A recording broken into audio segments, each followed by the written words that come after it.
এটি 24-এর পরে এটি 26-এর বাংলাদেশ। এখন দেশের মানুষকে আর বোকা বানানো যাবে না।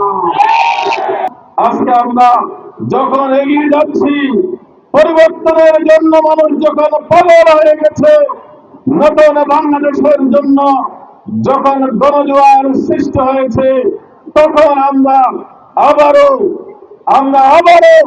নতুন ষড়যন্ত্র আমরা দেখতে পাচ্ছি।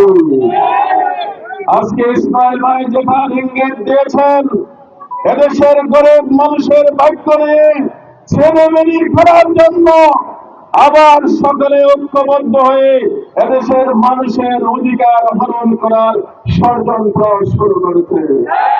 আমরা বলবো এটি 24-এর পরে এটি 26-এর বাংলাদেশ। এখন দেশের মানুষকে আর বোকা বানানো যাবে না।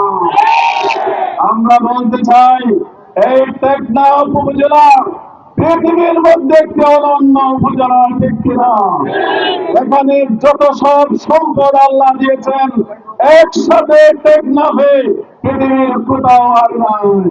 একজন সৎ যোগ্য নেতৃত্বের মাধ্যমে যদি এই সম্পদের সুষম বন্টনের মধ্য দিয়ে ব্যবস্থাপনা তৈরি করে দেওয়া যায়, টেকনাফের মানুষের দুঃখ থাকবে না।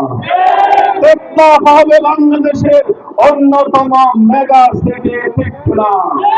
টেকনাফের কোন ছেলে বেকার থাকবে না। প্রিয় ভাইরা, এজন্য আসুন সকল ষড়যন্ত্র মোকাবেলা করে আমরা মুক্তির জন্য, নতুন টেকনাফ করার জন্য, নিরাপদ টেকনাফ করার জন্য, গৌরবের উঠিয়া টেকনাফ করার জন্য